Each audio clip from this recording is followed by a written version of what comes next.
Muito bom dia para você que nos acompanha nesta manhã de quarta-feira. Seja bem-vindo ao Bom Dia Senar Mato Grosso. Nós estamos aqui no estúdio do Canal Rural Mato Grosso em Cuiabá e hoje o nosso programa fala sobre custos e receitas, as perspectivas do mercado pecuário. Mais um programa nesse mês, então, falando sobre pecuária, encerrando esse ciclo, né, as 4 semanas com esse tema hoje com foco de fato nas perspectivas aí para o mercado pecuário. Quem está aqui comigo é a Mariane Tufani pela primeira vez. Seja bem-vinda, Mari, tudo bom? Obrigada, patrona. É um prazer estar aqui com todos vocês compartilhando esse momento de aprendizado. A Mariane, que faz parte do time do IMEA, Instituto Mato Grossense de Economia Agropecuária aqui em Mato Grosso, ela é analista de bovinocultura de corte e vai responder, explicar para a gente para onde está caminhando a nossa pecuária, né, Maria? Que a gente sabe que tem muita interferência não só aí dos custos de produção, tem interferência do mercado, da demanda, então é preciso entender que cenário a gente vive agora, né? Exatamente. Então, começando hoje, a gente precisa primeiro entender o que é a rentabilidade, né, patrone? Então, a rentabilidade nada mais é do que receita menos custos. Então, hoje eu vou dividir minha fala aqui em 2 partes. A primeira delas a gente vai falar sobre receita e a segunda parte sobre custos. Toda a perspectiva, como que está o cenário atual e também o que pode acontecer para esse ano de 2019. Perfeito. Certo? Então, começando pela receita, né, a gente fica de olho aí na balança entre oferta e demanda. E do lado da oferta, a gente tem que estar de olho na fêmea. Porque, como a gente sabe, o mercado pecuário é feito de ciclos e quem comanda esse ciclo é a fêmea. Porque aqui esse gráfico, as barras verdes trazem, né, a quantidade de fêmeas abatidas. A gente está focando aqui, só para deixar claro para o telespectador, Mato Grosso, né? Mato Grosso. São números referentes a Mato Grosso. Isso, exatamente. E começando, vamos falar sobre o grande exemplo que foi o recorde de abate de fêmeas, que foi em 2013, no primeiro trimestre de 2013. Está aqui, nesse onde está apontado aqui com a setinha. Exatamente. E no primeiro trimestre de 2013 foram abatidas cerca de 764 mil cabeças e no terceiro trimestre foram abatidas cerca de 780 mil cabeças. E o que leva o produtor, né, a abater mais fêmeas nessa época? Primeiro, ele olha se está compensando o mercado de reposição. E segundo, que a gente tem que ver que no primeiro trimestre do ano é comum esse maior descarte de fêmeas, porque é uma época de descarte daquelas vacas que não emprenharam, então já era esperado, certo? Mas o que isso de fato impacta nas cotações, que é o que interessa para o produtor, né? Bom, voltando para o nosso exemplo de 2013, que foi o recorde de abate de fêmeas, a gente nota que foi quando os preços do bezerro, a gente traz aqui na linha laranja, né? Os preços estavam em baixas. Por outro lado, cerca de 2 anos depois, em 2015, como a gente pode ver, os preços do bezerro de desmama bateram o pico, foram os maiores. Só vou apontar aqui onde você está dizendo para facilitar o nosso telespectador identificar. Então, aqui 2013, primeiro trimestre, onde você mencionou que houve um abate o recorde de fêmeas, preço em baixa. Exato. Mas lá à frente, então, o recorde de preço de bezerros aqui, terceiro trimestre de 2015 aproximadamente, é isso, né? Isso, exatamente. Por que essa diferença? Porque essa diferença, né? Então, logo, se a gente abate mais fêmeas, falta bezerro no mercado e, consequentemente, cerca de 2 anos depois, esses bezerros faltam e aí valorizam as cotações, né, do mercado de reposição. Isso é importante frisar, Mariane, porque nem todos os nossos telespectadores, claro, são pecuaristas. Então, na pecuária, uma ação agora, ela provoca uma reação do ciclo lá na frente, né? Exatamente o que ficou bem claro aqui. Daqui 2 anos você percebe o impacto disso. Exatamente. E voltando a falar sobre o ciclo pecuário, né, isso tende a se comportar de uma maneira sazonal ao longo dos anos. Fica bem claro no gráfico do abate, ó, tem anos em que está em alta, depois está em baixa, funcionando mesmo como uma montanha russa. Perfeito. Certo? E aí, o que interessa a gente também acompanhar os preços do bezerro? É porque os preços da arroba do boi gordo tendem a caminhar junto com a tendência do mercado de reposição. E aí fica evidente nesse gráfico que a gente traz aqui, que é onde a linha azul refere-se ao preço do bezerro de desmama e a linha verde o preço do boi gordo. Eu queria deixar claro também, patrone, que esses preços eles são deflacionados, não são em valores nominais. E o que isso significa? Significa que a gente tira o efeito da inflação e traz para valores de dinheiros de hoje, entendeu? Quanto que aquele bezerro, por exemplo, em 2008 estaria valendo em dinheiro de 2019. Ou seja, aqui você consegue ter exatamente essa curva, né, sem essa distorção da inflação. Exatamente. Perfeito. Bom, e o que pode estar acontecendo agora, né? Dado esse briefing, né, olhando os dados anteriores, o que pode estar acontecendo no mercado agora. Bom, voltando para o abate de fêmeas, a gente vê que no primeiro trimestre de 2017 teve um abate de 584 mil cabeças, aproximadamente.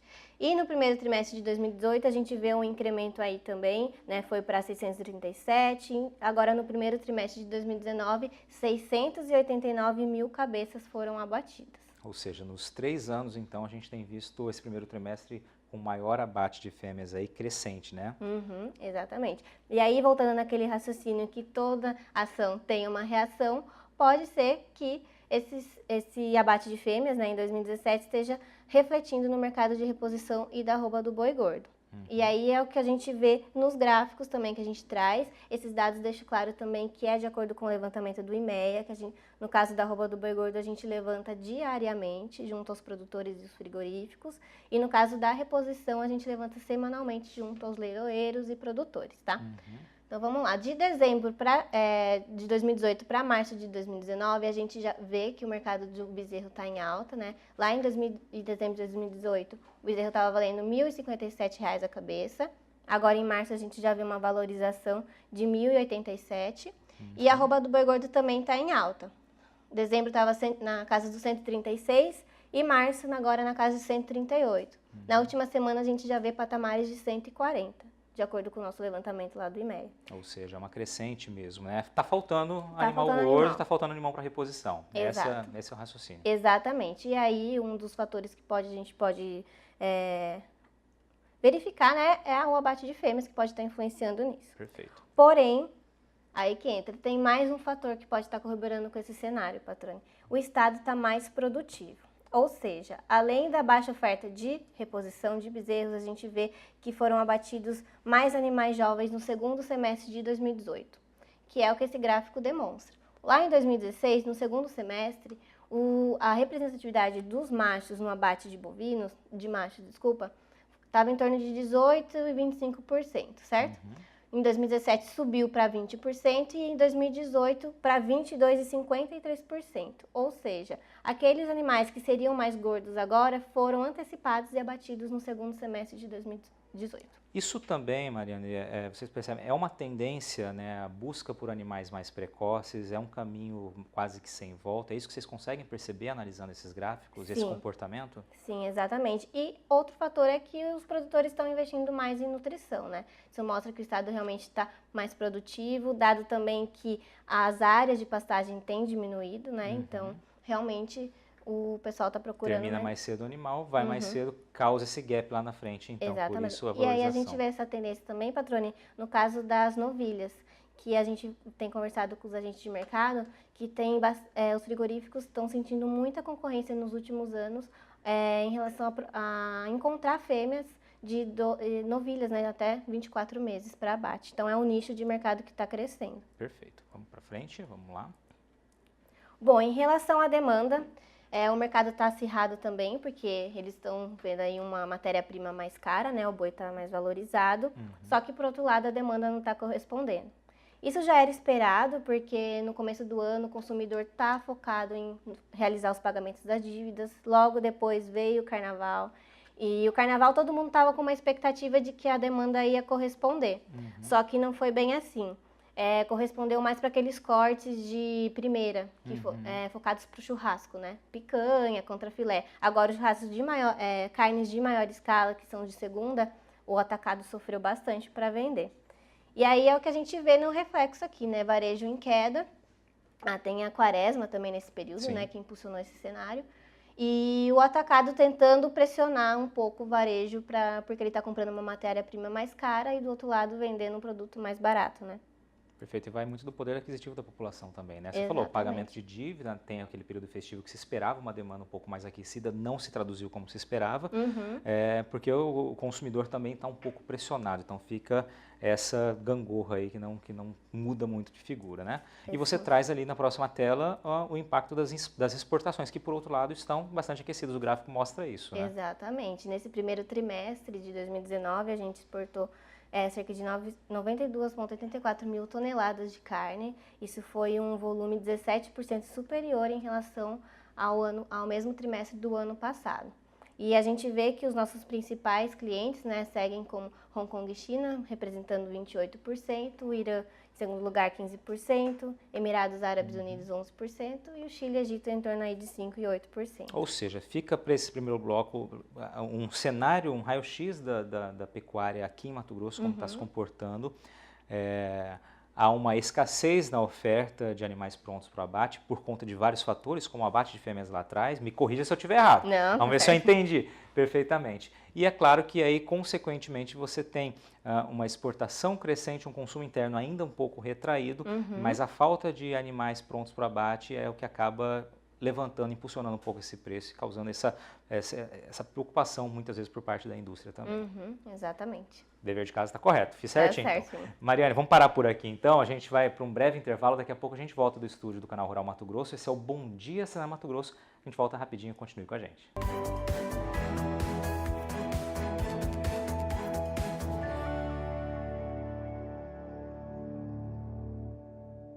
Estamos de volta do estúdio do Canal Rural Mato Grosso em Cuiabá. Este é o Bom Dia Senar Mato Grosso, hoje com foco na pecuária, no mercado pecuário, custos e receitas, as perspectivas para essa atividade neste ano de 2019. Quem está aqui comigo é a Mariane Tufani, que é analista de bovinocultura do IMEA. No primeiro bloco, Mariane, você trouxe para a gente um cenário, uma análise dos últimos anos, o comportamento do pecuarista, né, diante aí das oscilações que ele vivia, as decisões que ele precisou tomar como um maior abate de fêmeas e as consequências que acabam vindo nesse ciclo pecuário. Para esse segundo bloco, você preparou agora uma análise mais sobre os custos, né? Aí é onde o pecuarista também precisa ficar atento para saber de que maneira investir na atividade ou quando se retrair. Vamos trazer esse cenário para a gente. Sim, então, Patrone, vamos começar a entender o que mais pesa no bolso do produtor, né? Aqui eu trouxe um gráfico sobre a divisão dos custos de um produtor que tem sistema de recria e engorda, que é a maioria dos produtores aqui de Mato Grosso, tá? Então, a gente percebe que a aquisição de animais, representada pela parte laranja do gráfico, representa mais a metade, né? 55,5%. E seguida da suplementação de 12,74%, que aí envolve insumos como milho, soja e sal mineral, por exemplo. Tá? Então, seguindo nessa visão, vamos começar a falar sobre o mercado de milho. Então, vamos entender um pouco o que aconteceu em 2018 e aí o cenário para este ano de 2019. Em 2018, como a gente vê no gráfico, as cotações estavam em valorização, estavam em alta. Teve a greve dos caminhoneiros que impactou nisso, né? Acabou que aumentando os custos do agricultor e, consequentemente, aumentou por conta da questão do frete, né? E também teve o período de semeadura foi prejudicado pelo baixo volume de chuvas. Então, isso fez com que a produção na safra 17/18 também fosse menor. Então, menor volume, né, produzido e também altos custos valorizaram as cotações em 2018. Agora, em janeiro, nesse primeiro trimestre de 2019, esse reflexo vem também de 2018, porque é o milho que está disponível ainda para comercialização. Tá? Mas falando agora em 2019, o IMEA lançou, né, a terceira estimativa de safra para a safra 2018-2019 e a gente vê que o cenário vai dar um pouco mais de alívio para o bolso do produtor. Tende a, né, essas condições climáticas favorecerem, contribuírem. Há uma perspectiva aqui em Mato Grosso de cerca de quase 30 milhões de toneladas de milho, né? Então, para quem compra esse grão como matéria-prima para a ração, no caso dos pecuaristas, há uma perspectiva então de preços mais baixos, então, seria isso? Exatamente. E aí, uma grande preocupação são as exportações, né? Que isso pode diminuir a disponibilidade aqui no mercado doméstico. Porém, a gente vê que os nossos principais países concorrentes, né, Argentina e Estados Unidos, estão também com altos estoques, volumes satisfatórios. Então, pode ser que as exportações também não sejam tão impulsionadas aí neste ano. Porém, nos últimos meses, os Estados Unidos, né, ele está acabou saindo uma notícia que eles estão sofrendo com inundações e lá é diferente daqui. Lá eles não dividem primeira e segunda safra. Eles acabam competindo a área de milho com soja o ano inteiro. Então essas inundações, se de fato trouxerem algum impacto, vai diminuir a janela da produção de milho e aí o que vai acontecer? Vai colocar soja. E aí pode impactar nas exportações que a gente vai ter quem que vai suprir essa demanda, né? É interessante, assim, para você que está nos assistindo, né, e que não é pecuarista ou agricultor, percebe que várias vezes a Mariane coloca aqui o porém, né? Há uma perspectiva, uma sinalização, mas como ela colocou, pode ser que não aconteça, Exato. porque tem vários fatores que interferem, que influenciam na composição dos preços de uma commodity, no caso do milho, que é tão essencial, claro, para quem utiliza como matéria-prima para alimentação animal. Então, há uma possibilidade de uma matéria-prima um pouco mais barata agora em 2019, a partir do início da colheita da safrinha de milho, né, da segunda safra de milho aqui em Mato Grosso, mas outros fatores podem mudar esse cenário, né? Tem que ficar muito atento, esse seria o recado. Exatamente, a importância de estar sempre atento, acompanhando os mercados, as análises que estão disponíveis para o produtor, né? Todas as informações. Ótimo. O mercado futuro é um indicador também sobre os preços, como que pode estar. Aquele produtor que conhece mais a ferramenta, que utiliza dela, pode também ter uma vantagem aí, né? Principalmente agora que os preços estão batendo os preços mínimos de milho, quem compra, principalmente confinador segundo giro, é muito bom. Perfeito. Vamos para frente. Soja. Bom, soja, o que aconteceu também em 2018, as cotações estavam em alta, mas aí muito mais atrelado à guerra comercial entre Estados Unidos e a China, que quem supriu a demanda, né, foi o Brasil, então as exportações estavam em ritmo super acelerado, o que diminuiu aqui no mercado de Mato Grosso a disponibilidade de soja, certo? Só que também teve a greve dos caminhoneiros, que acabou impactando aí um pouco, cessou um pouco as exportações, e a gente vê esse reflexo até o final do ano e começo de 2019 também, porque as comercializações também não estão tão aquecidas, tá? Mas agora as estimativas para 2019 também é uma safra satisfatória, mesmo com essa redução da produtividade, a área também vai ter um incremento, a produção também em volumes satisfatórios, cerca de 32 milhões de toneladas, então isso é bem favorável. E se também, voltando naquele raciocínio das inundações dos Estados Unidos, pode ter essa interferência pode também ser lá essa na interferência. frente. Bom, milho, soja, próximo, sal mineral. Quais Sal são as mineral. perspectivas? Bom, no caso do sal mineral, a gente tem que estar atento às variações do dólar, porque a matéria-prima, o fosfato, né, ela é importada, e aí no mercado doméstico acaba aqui refletindo a moeda americana. Então, esse gráfico está bem com várias oscilações, aqui eu queria dar uma ressalva, porque na metodologia do levantamento do IMEA, até o final do ano a gente estava levantando junto às revendas. Então, é um mercado muito mais dinâmico que acaba não refletindo. Mas, no caso, a partir de 2019, a gente já está fazendo levantamento junto às fábricas, e aí tem esse reflexo muito mais evidente das variações do dólar. Como a gente vê aqui, ó, o dólar já caiu 4% de dezembro para fevereiro de 2019, e aí a gente já vê o reflexo nessa estabilidade do sal mineral, certo? Perfeito. E aí é por isso que a gente tem que estar bem atento às variações, porque a gente já estava vendo os patamares de 3,74 dólar, com as indefinições da reforma da Previdência, a gente já viu patamares a 3,90, né? Então tem que ficar muito atento também ao que acontece em Brasília, que vai refletir diretamente. Vamos justamente para esse panorama da economia, Mariane. Qual que é o recado aqui? Reforma da Previdência, né? Você já começou dizendo, ela pode interferir de fato, né? Pode não, ela vai interferir, o futuro da reforma da Previdência é o que os especialistas, né, economistas, e você também está atrás aqui, vão interferir de fato no preço, né, do dólar, né? Vão interferir no câmbio e, consequentemente, nos produtos, né, nos preços da cadeia. Qual é a análise que você traz aqui agora? Então, a gente precisa, pelo menos, da definição da reforma da Previdência, porque essas oscilações bruscas no dólar acabam impactando no mercado e também na confiança na demanda do mercado doméstico, né? Também vai trazer mais investimentos, vai aumentar os empregos aqui no mercado brasileiro e, consequentemente, aumentar a demanda por carne bovina, por exemplo. E aí eu trouxe algumas expectativas, né, do Boletim Focus, que é um grande indicador dos índices, né, de câmbio. Eles ainda estimam a taxa de câmbio para 3,70 ao longo desse ano, então isso é uma taxa satisfatória. Só que, por outro lado, em relação ao PIB, as estimativas foram revisadas para baixo, agora para 2019, em cerca de 1,97%.